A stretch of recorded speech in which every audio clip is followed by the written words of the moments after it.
வணக்கம். இது அதிர்வின் இன்றைய பிரதான செய்திகள். முதலில் தலைப்புச் செய்திகள். மக்கள் பாதுகாப்பு மையத்திற்கு ஜனாதிபதி அனுரகுமார விஜயம். மல்வத்து மகாநாயக்க தேரருடனும் சந்திப்பு.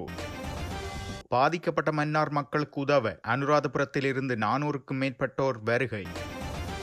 சிலாபம் போலீஸ் மைதானத்தில் மருத்துவ சேவையில் ஈடுபடும் ஜப்பான் மருத்துவக் குழுவினர் தமிழில் விடுத்துள்ள அறிவிப்பு. தமது ஒருவேளை உணவை தவிர்த்து அதனை நாட்டில் அனர்த்தத்தினால் பாதிக்கப்பட்ட மக்களுக்காக கையளித்த சிறை கைதிகள். தொலைத்தொடர்பு வசதிகளை வழங்காத இரு நிறுவனங்களுக்கு எதிராக போலீஸ் நிலையத்தில் முறைப்பாடு. நாட்டின் 5 மாவட்டங்களுக்கு நிலச்சரிவு அபாய எச்சரிக்கை. பிள்ளைகளுடன் உயிரை மாய்க்க முயன்ற தாய், மகனின் சடலம் மீட்பு, மகளை தேடும் போலீசார். இலங்கைக்கு 950 தொன் நிவாரணப் பொருட்களை வழங்கிய தமிழ்நாடு. வளமைக்கு திரும்பியது அம்பாறை மட்டக்களப்பில் தடைப்பட்ட மின் விநியோகம். வெள்ளத்தை தொடர்ந்து மக்கள் கூடும் இடங்களில் இந்த தொற்று ஏற்படும் வாய்ப்புள்ளது. சுகாதார மேம்பாட்டு பணியகம் அறிவுறுத்தல். அரசின் சிவப்பு எச்சரிக்கை. டிசம்பர் 9 மற்றும் 10ஆம் திகதிகளில் நடக்கப் போவதென்ன? ஜனாதிபதி அனுரகுமார திசாநாயக்க நேற்றைய தினம் மல்வத்து மகாநாயக்க திப்பட்டுவாவே ஸ்ரீ சுமங்கல தேரரை சந்தித்துள்ளார். தற்போதைய அனர்த்த நிலைமை மற்றும் பாதிக்கப்பட்ட மக்களுக்கு நிவாரணம் வழங்க அரசாங்கம் மேற்கொண்டு வரும் முயற்சிகள் குறித்து ஜனாதிபதி அனுரகுமார திசாநாயக்க மல்வத்து மகாநாயக்க தேரரிடம் விளக்கியதுடன் சிறு உரையாடலிலும் ஈடுபட்டுள்ளார். மேலும் அனர்த்தத்தினால் பாதிக்கப்பட்ட மக்கள் தங்கியுள்ள மாத்தளை கூம்பியன்கொட ஸ்ரீ வித்யாசேகர விகாரையில் உள்ள பாதுகாப்பு மையத்திற்கு ஜனாதிபதி விஜயம் செய்திருந்தமையும் குறிப்பிடத்தக்கது. சமீபத்தில் ஏற்பட்ட பேரிடரினால் பாதிக்கப்பட்ட மன்னார் மாவட்ட மக்களுக்கு உதவுவதற்காக அனுராதபுரத்தில் இருந்து நகரசபை, பிரதேச சபை மக்கள் பிரதிநிதிகள் மற்றும் பல்கலைக்கழக மாணவர்கள், இளைஞர்கள், யுவதிகள் என 400க்கும் அதிகமானோர் வருகை தந்துள்ளனர். அத்தோடு பாதிப்படைந்த மக்களுக்கு வழங்குவதற்காக 3க்கும் மேற்பட்ட லோரிகளில் உலர் உணவுப் பொருட்கள், குடிநீர் போத்தல்கள் மற்றும் ஆடைகள் என்பவற்றை கொண்டு வந்துள்ளனர். இது சிங்கள, தமிழ், முஸ்லிம் மக்களிடையே ஐக்கியத்தையும் ஒற்றுமையையும் மேலோங்கச் செய்வதற்கு ஒரு உறவு பாலமாக அமையும் என தெரிவிக்கப்படுகிறது. அனுராதபுரம் போன்ற சிங்கள மக்கள் அதிகமாக வாழ்கின்ற பிரதேசத்திலிருந்து எங்களுடைய வடபுல மக்களுக்கு, அதே போன்று குறிப்பாக இந்த பிரதேச வடமாநிலத்திலே அதிகமாக பாதிக்கப்பட்ட மன்னார் மக்களுக்காக உதவி செய்வதற்காக எங்களுடைய அனுராதபுரத்திலிருந்து பார்லமெண்ட் உறுப்பினர்களிலிருந்து, அதே போன்று நகரசபை தவிசாளர்களிலிருந்து, பிரதேச சபை தவிசாளர்களிலிருந்து சகோதரிகள், பல்கலைக்கழக மாணவர்கள், இளைஞர்கள், யுவதிகள் என்று படையெடுத்து வந்திருக்கின்றார்கள். இந்த உதவியினை இலங்கை வரலாற்றிலே இன மக்களுக்கு இடையிலான நல்லுறவுக்கான ஒரு பாலமாக இந்த உதவி வரலாற்றிலே அமையும் என்பதில் எந்தவித சந்தேகமில்லை என்ற விடயத்தை கூறிக்கொண்டு இவர்கள் இன்றும் நாளையும் இந்த மன்னார் மாவட்டத்தில் இருந்து கற்கடந்தகுளம் பிரதேசத்திலிருந்து இசமாலை தாழ்வு, அதுபோன்று ஜீவநகர் போன்ற பிரதேசங்கள் துப்புரவு செய்யப்பட்டு நாளை தினம் மடுக்கரை ஊடாக அச்சங்குளம், அதுபோன்று ராசமடு போன்ற பிரதேசங்களுக்காக துப்புரவு பணி செய்வதற்கு தயாராக இருக்கின்றார்கள். வணக்கம். நேற்று முன்தினம் 4ஆம் தேதி முதல் ஜப்பான் நாட்டின் மருத்துவ சேவை குழு சிலாபம் போலீஸ் மைதான வளாகத்தில் மருத்துவ பரிசோதனைகளை தொடங்கியுள்ளது. உடல் நலக்குறைவு மற்றும் மருத்துவ ஆலோசனைகளுக்கு எம்ஐ நாடி வரவும். நன்றி. மட்டக்களப்பு சிறைச்சாலையில் தடுத்து வைக்கப்பட்டுள்ள சிறை கைதிகளின் 2 நாட்களுக்கான உணவில் ஒருவேளை உணவை நன்கொடையாக வழங்கியுள்ளனர். அதனை நாட்டில் இடம்பெற்ற வெள்ள அனர்த்தத்தினால் பாதிக்கப்பட்டுள்ள மக்களுக்காக உலர் உணவுப் பொருட்களாக நேற்று முன்தினம் 5ஆம் திகதி கையளித்துள்ளனர். உணவுப் பொருட்கள் சிறை கைதிகளின் ஊடாக சிறைச்சாலை அத்தியட்சகருக்கு வழங்கப்பட்டு பின்னர் அவை மட்டக்களப்பு மாவட்ட அரசாங்க அதிபர் அருள்ராஜிடம் சிறைச்சாலை அத்தியட்சகர் நல்லையா பிரபாகரனால் கையளிக்கப்பட்டன.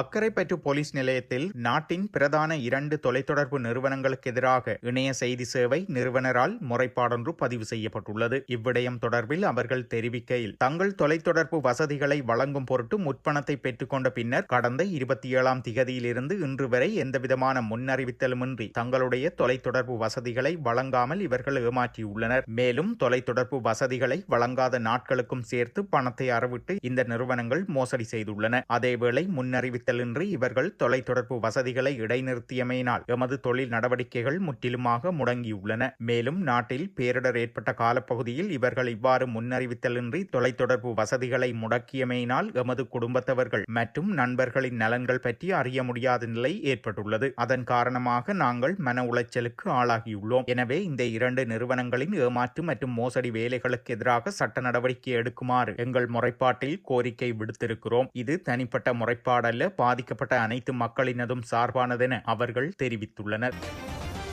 நாட்டின் பல மாவட்டங்களுக்கு விடுக்கப்பட்ட நிலச்சரிவு அபாய முன்னெச்சரிக்கை தொடர்ந்தும் நீடிக்கப்பட்டுள்ளதாக தேசிய கட்டட ஆராய்ச்சி நிறுவனம் தெரிவித்துள்ளது. அதற்கமைய கண்டி, கேகாலை, குருநாகல், மாத்தளை மற்றும் நுவரெலியா ஆகிய மாவட்டங்களுக்கு 3ஆம் நிலை நிலச்சரிவு அபாய சிவப்பு எச்சரிக்கை விடுக்கப்பட்டுள்ளது. அத்துடன் பதுளை மற்றும் இரத்தினபுரி மாவட்டங்களுக்கு 2ஆம் நிலை நிலச்சரிவு அபாய எச்சரிக்கை விடுக்கப்பட்டுள்ளதாகவும் தெரிவிக்கப்பட்டுள்ளது. கொழும்பு, காலி, கம்பஹா, களுத்துறை, மாத்தறை மற்றும் மொனராகலை ஆகிய மாவட்டங்களுக்கு 1ஆம் நிலை நிலச்சரிவு அபாய எச்சரிக்கை விடுக்கப்பட்டுள்ளமையும் குறிப்பிடத்தக்கது.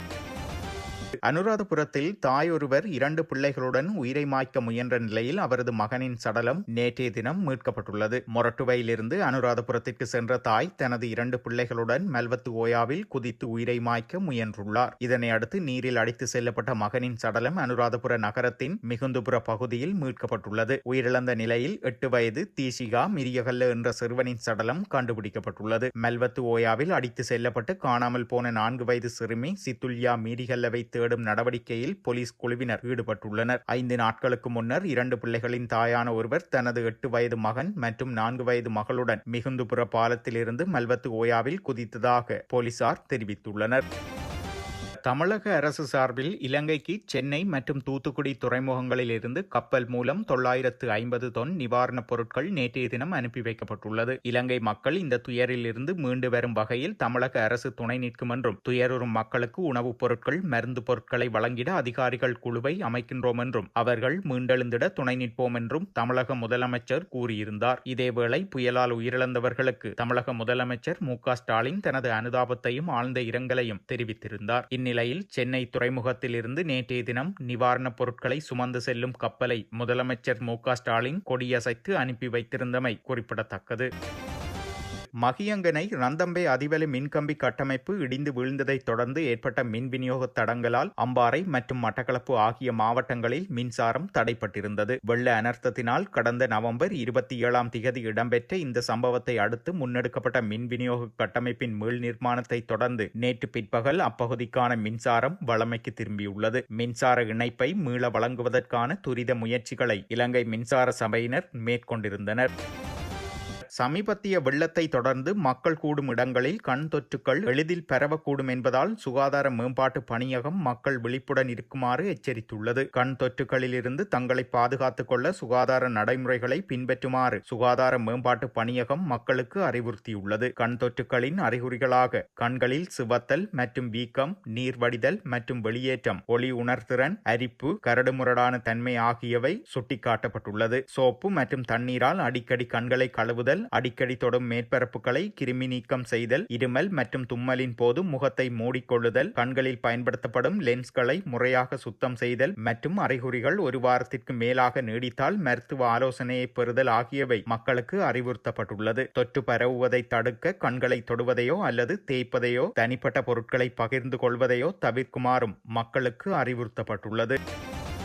இலங்கை டிட்வா புயலின் தாக்கத்திலிருந்து இன்னும் மீளாத நிலையில் நாட்டில் நிலவும் வடகிழ் பருவப்பெயர்ச்சி காரணமாக டிசம்பர் 9, 10, 11ஆம் திகதிகளில் மழைவீழ்ச்சி அதிகரிக்கக்கூடும் என வளிமண்டலவியல் திணைக்களம் தெரிவித்துள்ளது. இதன்போது காற்றின் வேகம் அதிகரிக்கப்படும் எனவும் குறிப்பிடப்பட்டுள்ளது. மேலும் சில பிரதேசங்களுக்கு மண் சரிவு சிவப்பு எச்சரிக்கையும் விடுக்கப்பட்டுள்ளன. இந்நிலையில் வடக்கு கிழக்கு பருவப்பெயர்ச்சியால் கிடைக்கும் மழையினால் பாரிய பாதிப்புகள் ஏற்படாதென்று கொழும்பு பல்கலைக்கழகத்தின் முன்னாள் சிரேஷ்ட பேராசிரியர் எஸ். ஆண்டனி நோபர்ட் தெரிவித்துள்ளார். ஆனால் மலையகம் மற்றும் தென் பகுதிகளில் இடிமுழக்கம் தீவிரமாக இருக்கும் என்றும் அவர் குறிப்பிட்டுள்ளார். இத்துடன் செய்திகள் நிறைவடைகின்றன. மறக்காமல் அதிர்வு சேனலை லைக் மற்றும் சப்ஸ்கிரைப் செய்து கொள்ளுங்கள்.